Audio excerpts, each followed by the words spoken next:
Hi, welcome back to Teen Tarot. Felicia and Anjoli here. Today's topic is a little bit different than what we usually do.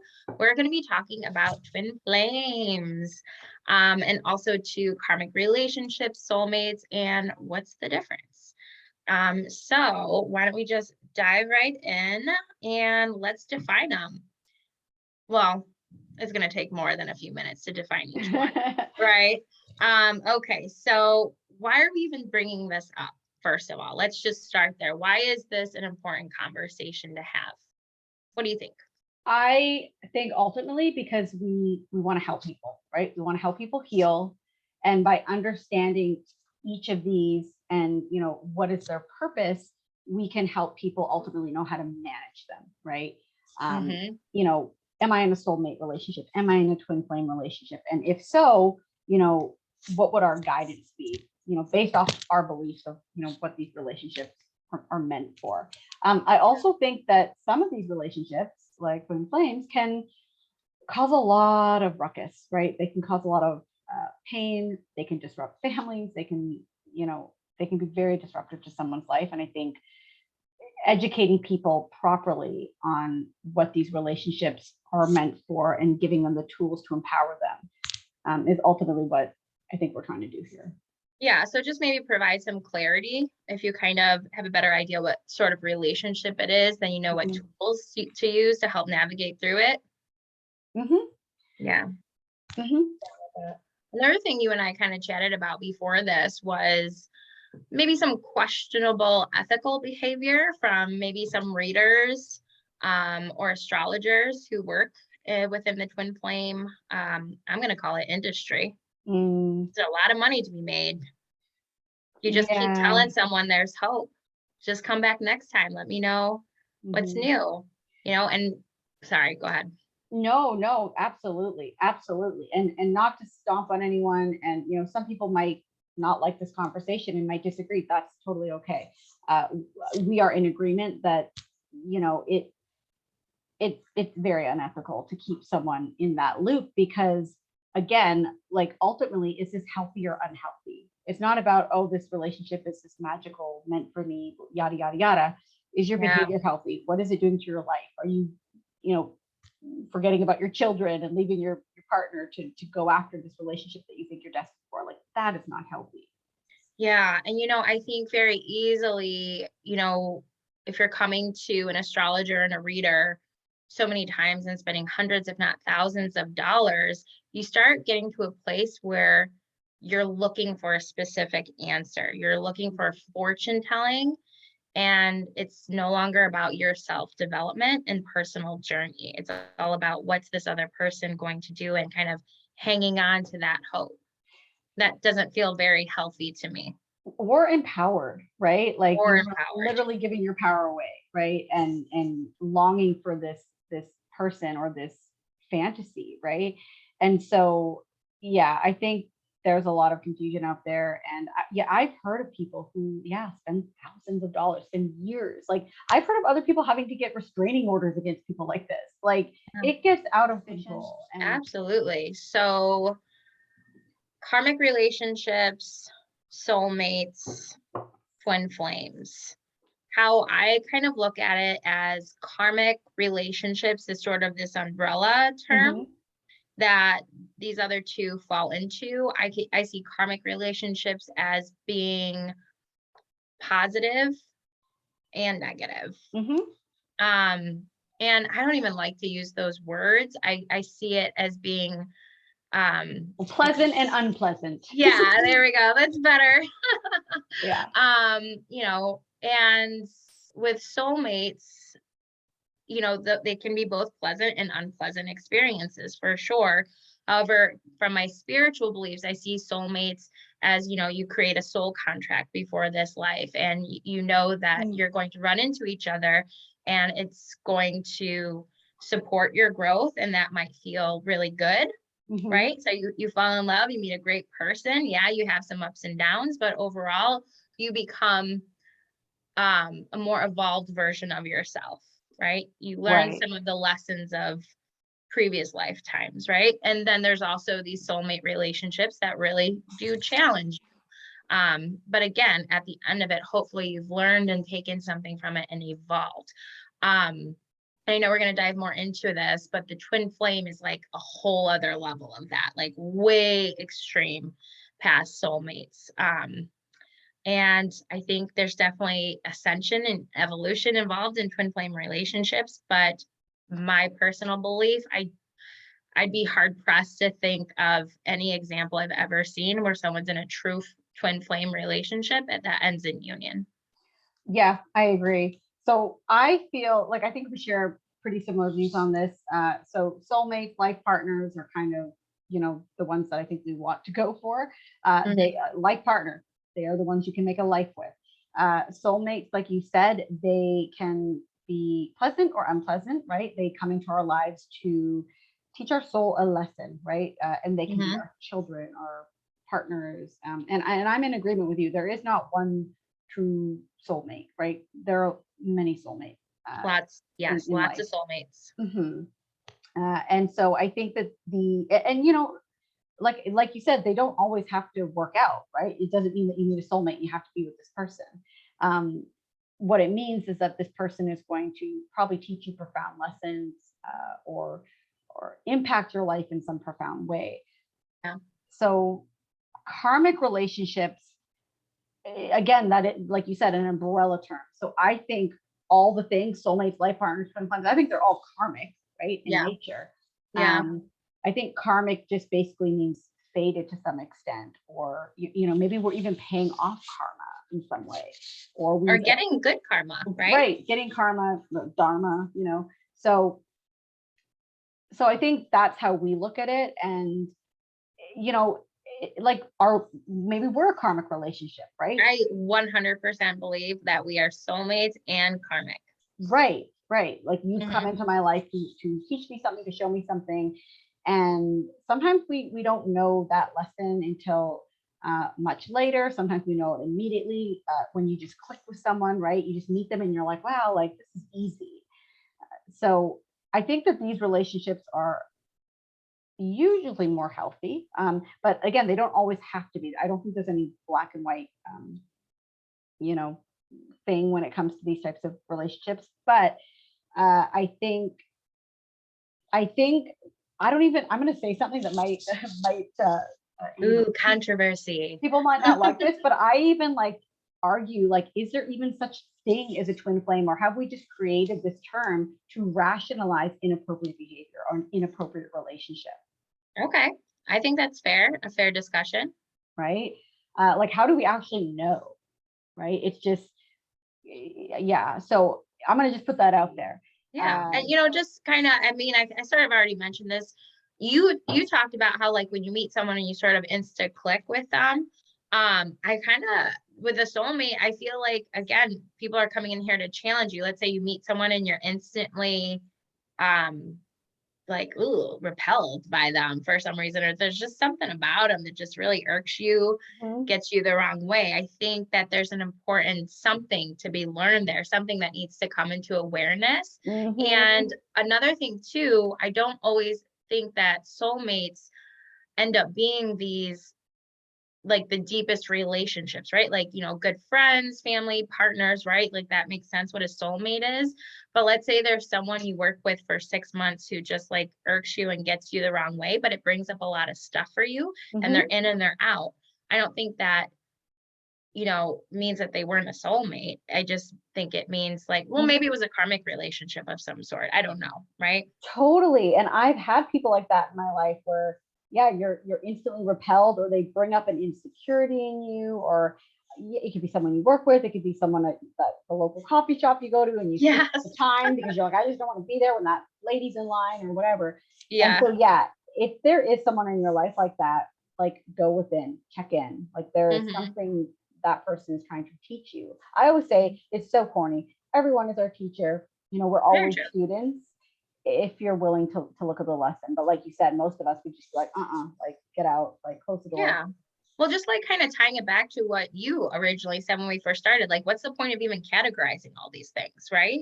It's to help gain more clarity so that we have more awareness of what tools we need to reach for to navigate relationships, especially difficult ones or challenging Mhm. ones.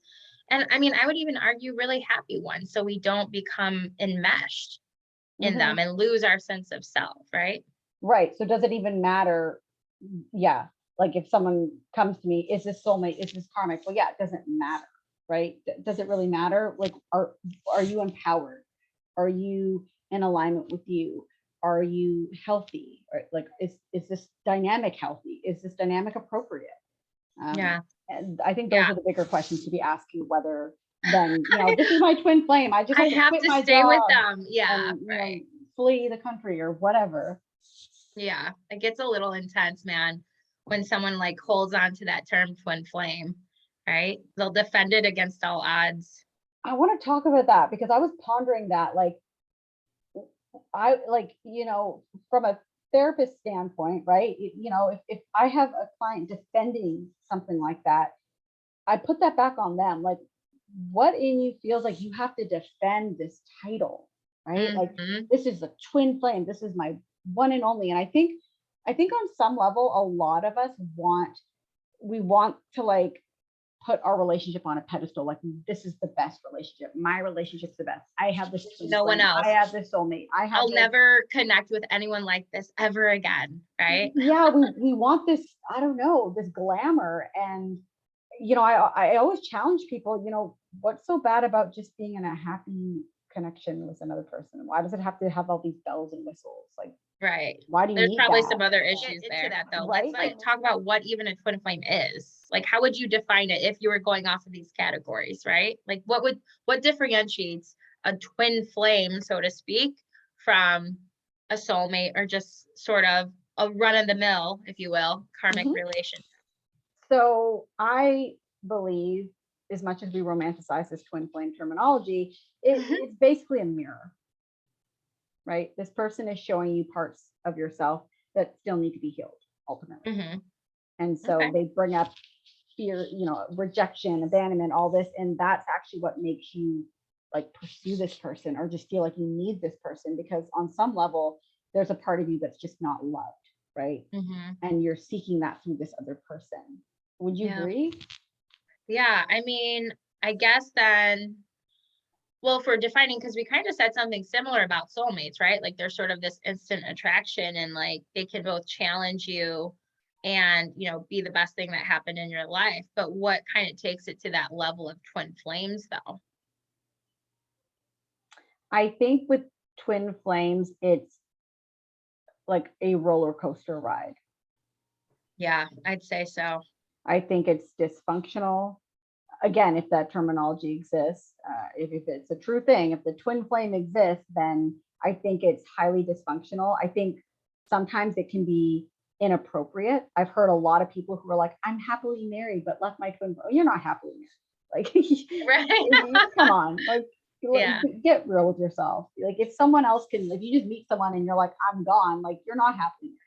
So, but I've heard stories like that. And so a lot of the things that I've heard are just, they're inappropriate. Like, you know what I mean? Does that make sense? Oh yeah.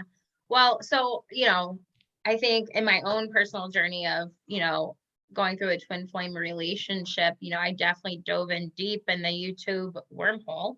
And a lot of the information that's out there about twin flames, right? I think it's two souls that were created as one and were separated, Mm-hmm. sort of thing. And kind of what you talked about, like the mirror, Mm-hmm. and that person ends up bringing up the insecurities, the self-doubts, the fears. And in the beginning, it is instant, intense Mm-hmm. attraction where all reason goes out the window and the only thing that matters is being with this person. Um, and there's sort of this phase where, the other could do no wrong, but then very quickly the reality of day-to-day life starts setting in. Um, and the dysfunction, the roller coaster amps up. And it's Mm-hmm. always, I think, what differentiates a twin flame relationship from soulmates is just the intensity of it. Like it just always that That's a good word. the Mm-hmm. intensity, man. It's just Well, an So extreme. obsession, So right? it's, Like yeah, you can't stop thinking about this person, like you're not eating, you're not sleeping, like you just, and I've heard this like chaser runner thing, right? So yeah, there's this intensity and then one will flee, right? yeah, One will take off. And then that just makes this other person like, because to them, they feel like whole with this person, right? yeah. Again, That's the other because, thing. right? Because there's this unloved part of you and this person is apparently your mirror. And Right. so you're like, I got to have this person. Like this person is going to complete me. This person's the one. Yeah. Like you said, intensity and pain. And like I would since we're talking intensity, I think we're talking desperation, anguish, right? Like Yeah. just Like the like a deepest. physical pain. I've heard people have Hmm. physical pain when this other person, or sorry, Hmm. rejects them or, leaves them or whatever. Yeah. And the other person will practically do anything to get them back. And that's when they start, getting all these coaches and um, trying to to ultimately be with this person. We kind of have some notes here about the different stages of the twin flame relationships. So should we dive in? Yeah, you go for it. Okay.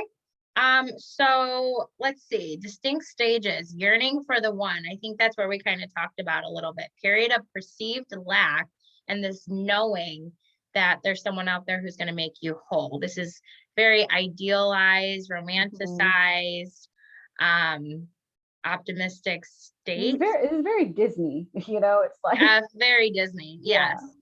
Yeah, and our society and culture definitely promotes that in vision too. And I think that's why Hmm. it's so hard for people too, while they're in the midst of these kinds of relationships.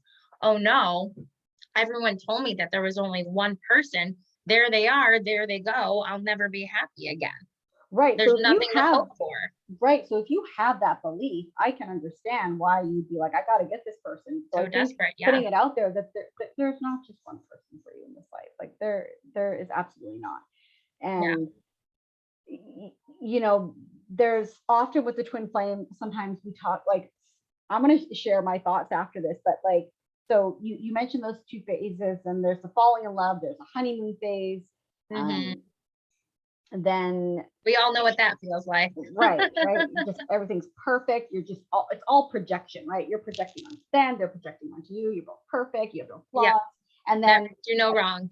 eventually you start to be like, okay, this is a person with flaws. Oh, Yes. and then that's when someone flees, someone or distances themselves, and then that's when this up and down dysfunctional chaos begins. The testing period, I think you're talking about, right? When Yeah, day-to-day issues start to surface, someone has their own opinion about something that doesn't match with the others, you start getting in these little fights or disagreements, and all of a sudden the reality sets in. Wait a second, if this person is my mirror, if this person is the other half of me, how are they so different? hmm, Right? And that's seemingly two mutually exclusive things. This can't exist at the same time. So, like, what's happening then? Right? I'm empty. I'm alone again. Right. And I think well, that's where the yeah. insecurities start to come up a little bit. And then, like, you're talking about the runner and the chaser. Hmm.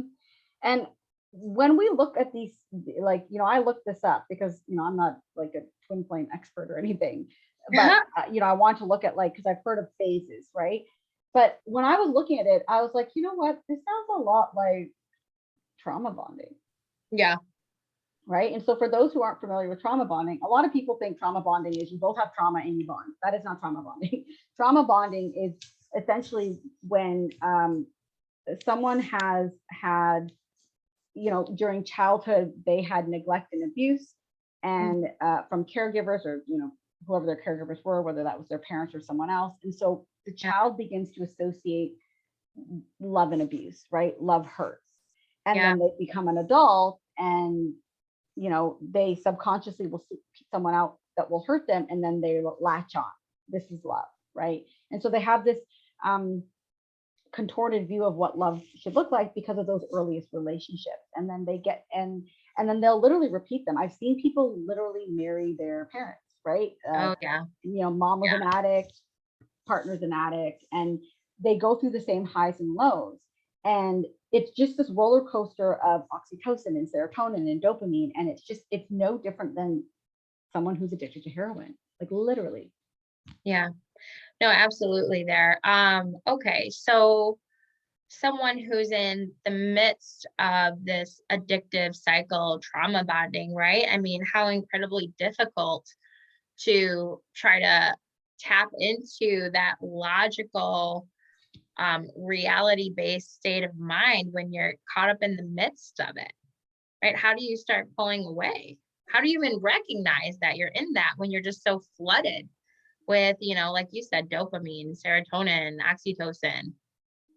I think, man, that's tough. I think having someone that is clear-headed in your life that can be like, yo, like this this is not you, this is not healthy, this is not okay. And if Yeah. you do find yourself in a situation that's so overwhelming like that, get a therapist. Like a therapist, not a life coach, twin flame finder.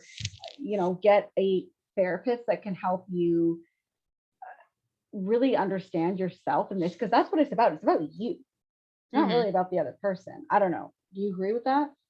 Well, so I mean, just kind of going off of the categories of how generally they're defined in the spiritual world, with the twin flames, the point is ascension, the point is evolution, right? And like the hope is that both parts of the twin flame are able to do that together so that they can reunite, right? Mhm. And so I don't know what's happening. Maybe like because with the runner and the chaser, there's a period of separation, right? And it's supposedly in that period of separation that each person or half of the whole does the work to ascend and evolve so that they can come back together and be reunited. And I think people get stuck in that place. They don't want to do the work. They don't realize they need to do the work. They don't want to take a step back. So, like, if you're watching this and you're wondering, how do I connect with my twin flame? If you really do truly believe that union is possible, okay. But before you get there, know that even within the twin flame community, that point of separation is a part of it. And part of that separation is to work on yourself. So, if you're feeling desperate, anguish, isolated, just all these things, that's probably a good sign to you that, hey, you know what? This is the point in time where now I'm supposed to be reflecting in Yeah. and working and seeing what my insecurities are, what beliefs I might have about myself that are holding me back from, this from reuniting with this twin flame. And a lot of the times when we're looking externally for our happiness, rarely if ever do we find it, right? Because that starts with us. Well, ultimately, I believe that's what we're looking for is Yeah. is us. We're not looking Yeah. for the other. We're looking for another part of us that we need to heal. So I Yeah. guess my question to you is, do you believe that people who believe that they have met a twin flame, do you believe that it's possible to be with your twin flame this lifetime? Because I don't think that's the purpose of the meeting. No, I don't know.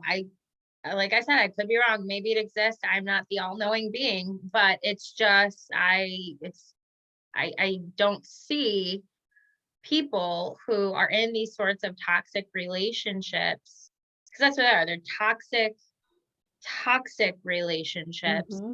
And the runner and the chaser have different things that they need to heal, right? And I mean, we could argue that there's some narcissistic traits in the runner. The empath and the narcissist. Yeah. Yeah. And so the narcissist or the person with narcissistic traits, they're typically not likely to seek out ways to evolve and ascend because they're perfect the way they are, Oh, they have right? no Self-awareness. self-awareness. So Right. the No. chaser is typically the one who does all the evolving and ascending, and Expecting this other person's going to do that too. they're not keeping up, right? Mhm. They're not keeping up.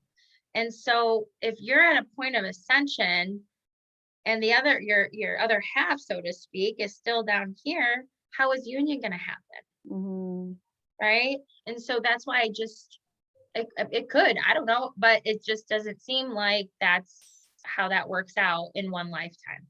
Well, then what happens if like you believe it's twin flame, but they have no idea, right? They're just living life, right? Like, is that, you know what I mean? Like, there's all these questions. And so Yeah. What I like to focus on is, because we don't really know, does this exist, does this not, but Yeah. It's all guess. we do know what's healthy and unhealthy. So if you're chasing someone for three Very true. years and it's impacting your life and your finances, not healthy, right? This is not what you should be pursuing. Like, it's time to go within, time to get a therapist or a coach that can help you work on you. Yeah, I Right. agree.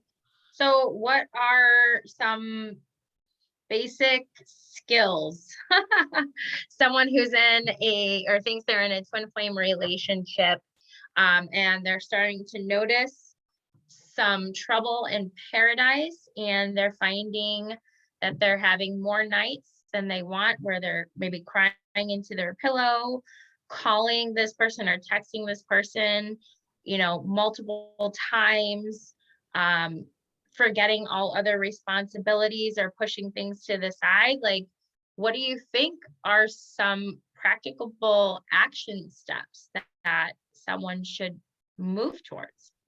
I think the first one is to cultivate self-awareness. That is key. Like, you're not even gonna start asking yourself some of these questions unless you be still and go within and get really real with yourself, like, what's going on here. I think the other thing is, when that pain comes up, because I've heard that it can just be this deep longing, like just this emptiness. It's going to be so easy to reach for that fix, that vice, right? Which is that person. Or maybe you'll reach for alcohol, or maybe you'll reach for something. Sit with it. It's showing you something. It's information. Like, your feelings are information. It's coming up for you to deal with it ultimately. Like, you can keep filling it with whatever, but you're not going to fix that part of you that ultimately is ultimately coming up for you to heal. Does that make sense?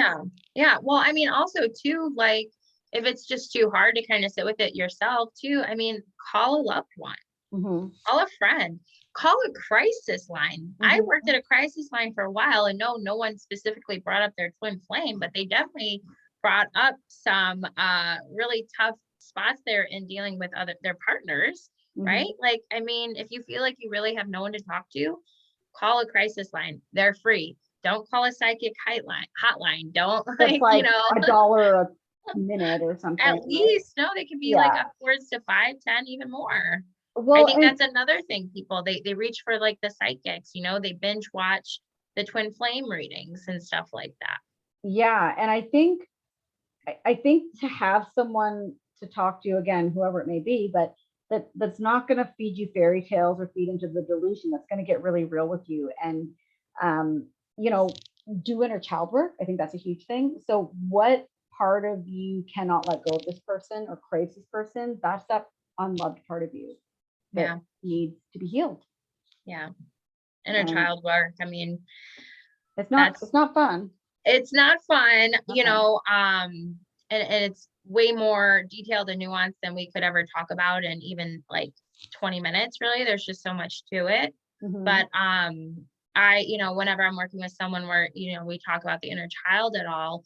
And because another thing too, I think when you get into these sorts of really toxic relationships, you tend to internalize the rejection, like there's something wrong with you, right? And that negative self-talk starts coming up about, I'm unworthy, I'm unlovable, all this That's stuff. that part of you, right? That's And so, like, visualizing that little self, right? Little boy, little girl, little person who is thinking these things. Like, visualize yourself as that child, what would you say to a child, and right? what would you say exactly?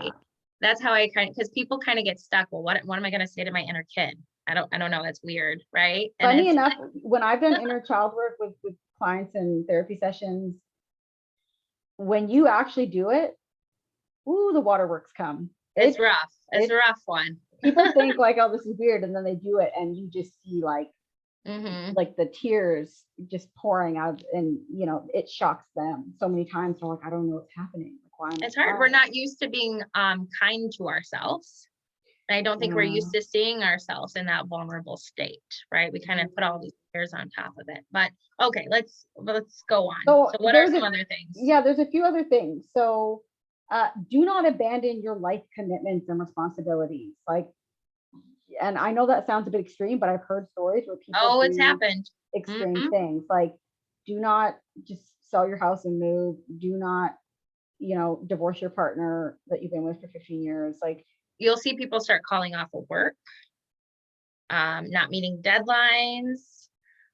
Maybe you're eating out more often, right? You're not like, you don't have the energy to like make yourself a meal. Maybe you used to go to the gym. You're not doing that anymore. this person literally is occupying your brain space. Like, that is a sign that you need help. Like, that is not healthy. That's not romantic. There's nothing romantic about that. There's Yeah. nothing, um, I want to use the word good, right? There's nothing that doesn't make this relationship more special because you're suffering, The suffering. Yes. right? And I think some people are like, this means this is the one. No, no. Hmm. That's a sign that you really need to check in with self, that you need some support. So yeah, don't abandon your life commitments. And to really ask yourself, like, what's this person showing me about myself? Like, what inner demons and like it's ultimately shadow work, right? That's coming up. Oh And yeah. to stop forcing it. Like, do not force it. Do not stalk this person. Do not harass this person. Because sometimes what I've heard is that people, the chaser has literally like blocked communication, and this person is like, no, you're my twin flame, and like does not leave the person alone. Like, that's called stalking. It's illegal. Don't do it. Yeah. Well, and this is where like all reason kind of goes out the door, right? So I think Mhm. we've given them a good idea of things like to be aware of and behaviors that they shouldn't maybe engage in. So we talked about, okay, talk to a friend, call a crisis line, talk to your therapist, whoever, instead of reaching for the phone and calling them or their best friend or whatever, or showing up unexpected somewhere, right? So, okay, let's say you're feeling that deep physical pain. Take a warm bath, right? Put on a funny movie or show that you really like. I know I just talked about ordering out and eating a lot, but hey, get your favorite easy to go meal and get comfy on the couch for a little bit, right? Um, Make a plan with a friend to take a walk in the park or go see a movie. What other ideas you have to try to help keep your mind occupied and busy, because you can't be Mhm. doing shadow work all the time, Right, right? right. It's going to get exhausting. So yeah, Yeah. definitely keep yourself busy, but also I want to say allow yourself to grieve, because there's like a Mm, grieving process, right? Like, these people are just like, the heaviness from not being able to be with this person can just uh, be debilitating. And it's a so loss. Yeah. it is, it feels like a loss. So grieve, cry, um, Get journal. angry. Yeah, I think journaling, anger, yeah, getting angry, and journaling about it, I think that's really good. Hmm. But I also think to remind yourself what a healthy versus unhealthy dynamic is. If this person is blocking you, that's a boundary. You have to respect that boundary. We can't be chasing and pursuing because we think we're supposed to be with this person and we can make them see us. Like, in no world am I going to agree with that. Like, I don't Well, care I what mean, and title you put on they're it. not all chaser and runner situations are like that, right? Like the True. runner realizes maybe he's not or she's not being chased anymore, or they're not being chased anymore. So what do? They come back, Come back. right? Again, I And want to focus. Yeah. re-engage. Again, I want, so that person's like, yes, they are the one. No, because they're going to run again. So I always want people to focus on not the title. Is this soulmate, twin flame? I take those titles away, because I think those titles they're a bit dangerous, I think, in I some ways. 100% agree. And I think just focusing on, is this healthy for me? Is this person honoring me, validating me, loving me unconditionally? Is this person uh, secure and Right. stable? Right. Clearly not, right? If they're going and coming and going and Clearly not. coming, or am I going and coming? Like, then, check in with yourself. Like, why do you feel like you need to run and then go back and run and go back? Like, that's a you issue. 100%. Man, I know we could go into this forever, and our psychology background definitely creeped in here a little bit, but Yeah. I know we chatted and we both think this is really important because it feels like scams going on. And and the thing is, I've been in it. I feel like, I identify as a twin flame, but I mean, really what it was trauma bonding and Mm, extreme toxicity, right? But like just using the categories that people came here for, right. and I Yeah. definitely got caught up in the cycle of, watching the YouTube videos, calling the psychics, you know, forgetting about everything else. It's funny, like I was my skinniest during that time because I didn't eat. Wow. Right. You know, it was just like a really unhealthy place. And, you know, it's sad because I don't always know when you type up twin flame or Google it, you get a realistic picture. It always seems to kind of have this carrot dangling on the stick, like just keep at it. This is your twin flame, you know, keep going. It's hard, but you'll reunite. Yeah. And then also, you know, why isn't just meeting someone who loves you and have a good life and they're a great life partner, why isn't that enough? Oh, that's a whole other discussion, I think. Like, why? I like, you know, I'm happily married to, I mean, we could call them soulmate, we could call them karmic. It doesn't matter what we call them, right? I'm happy. That's all that matters, right? I think that ties back into earlier what we were talking about, like attachment styles, right? And like just repeating the same sorts of relationships and interactions you had with your primary caregivers, right? This is the only way I understand love. This is the only way I think love looks like. It has to be like this in order for it to, but let's wrap it up. So, you know, if you had a hard time with our conversation and our thoughts about twin flames, sorry, not sorry. I mean, that's okay. You're entitled, right? We don't know. Yeah. We don't know these. Like, we're not God. We're not the universe. We don't know Yeah. any of these things. This is just our take on it. And yeah, I think the biggest thing I want to leave people with is throw the title out the window. Really look at this relationship for, is this healthy or is this unhealthy? Because that's ultimately what matters. That's right. Well, thanks for coming to our talk, and we'll see you next time. If you have any suggestions on some other topics that we should explore, comment below. You got me loose and set me free. You make me win.